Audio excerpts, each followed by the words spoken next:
All right, guys, welcome back. We got another good one, and we got a tropical beer hug. This is Goose Island Beer Company, a beach vacation for your taste buds. I really like the look of this can. The only thing I can say about it is it's a 19.2 fluid ounces. It's a 9.9 alcohol volume. So we got kind of a heavy hitter taste today. Let's see. I guess let's start off with some facts while we pour this one. We got our Stein today since we got a big one.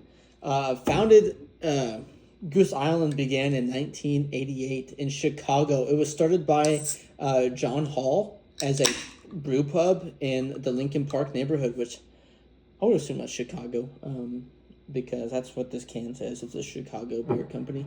So the name came from an actual geographical feature as an actual Goose Island, which is in Chicago, which is kind of cool. In 1999, which the year I was born, can you believe that? They opened up their second brew pub in Wrigleyville, Chicago, which is kind of cool if you think about it. I think a good smell, but we'll see. Hopefully I did a good job pouring. There's still a lot of foam coming out of the can. Ooh. Has kind of an interesting smell to it. Don't know how I feel about this smell. And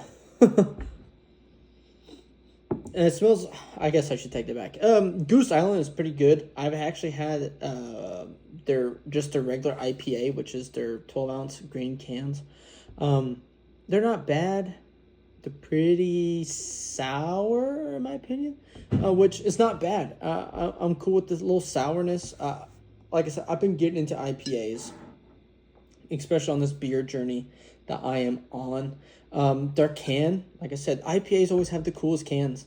Collect Busch Light cans, which that will be an interesting video to make, but we need some more people liking and subscribing and following me to get that video out there. I do like collecting cans, but this can is pretty cool. Like I said, it's kind of a pun, a tropical beer hug or bear hug.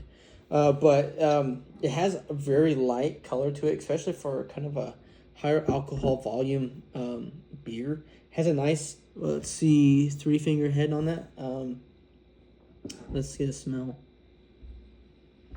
It has a good fruity smell to it, which, like I said, all IPAs are kind of fruity, kind of got a hopsy flavor or bread smell to it. But this one is very fruity, very sour, which, like I said, I'm getting into the IPA, so I'm kind of getting used to that smell, getting to that sourness, and they're not bad. But I guess since we got it here, let's get to drink and get one more good smell, get a good whiff. At first, when I did open it, it did kind of smell kind of weird, kind of sweaty, but it's not no more. But that's kind of first impression was kind of sweaty, but now it's kind of getting a little fruity, getting a good fruity aroma to it. Hopefully I didn't ruin it. I got this in Kansas City on my way home, and it sat in the backseat of the car from Kansas City all the way back to where I live, which is about a 6-hour drive. So hopefully I didn't ruin it from being cold and then getting hot and then getting back to cold.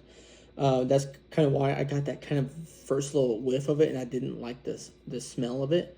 But we're getting right into it. Let's get a sip now.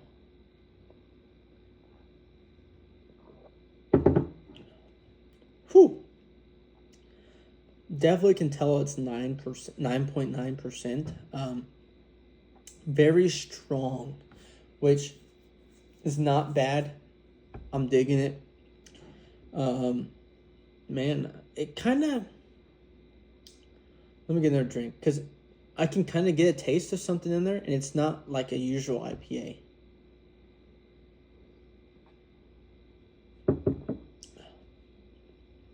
Man. I would assume probably all the flavors I'm tasting is the tropical to the beer, which I'm liking the tropicalness to it. It's really good. I like it. Now, it's probably not the best I've had, But like I said, that tropical fruity flavor is what I'm tasting right now, and it's really good. It's really good. See if they got anything cool on here.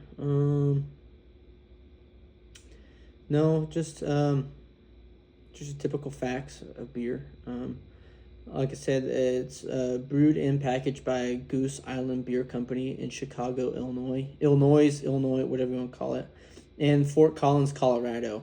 So I guess they got a couple places that this could be packaged or brewed in. Like I said, Imperial IPA.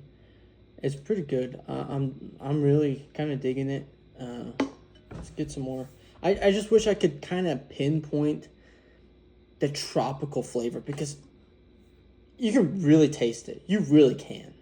I just can't pinpoint it. I don't know if it's because I'm not drinking enough IPAs or, that far into the game, to really pinpoint the taste or the flavor. I guess taste and flavor are the same thing, but all the flavors I'm tasting in this beer, because it's not bad, but I wouldn't say it's great. It's a decent beer.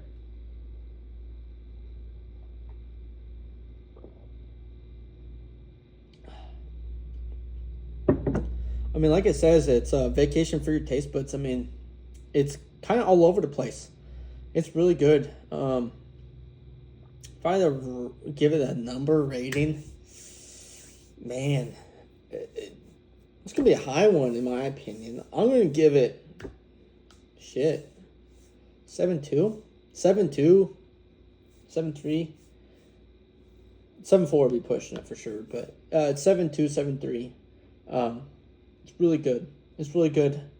I definitely could sip on this a lot more compared to the last beers I tried. I'm definitely enjoying it. It's pretty good. Let me know if you guys have tried this before, or if there's a different one from the Goose Island brand that I should be trying. Like I said, I had the original green can IPA, and they're not bad. They're pretty good.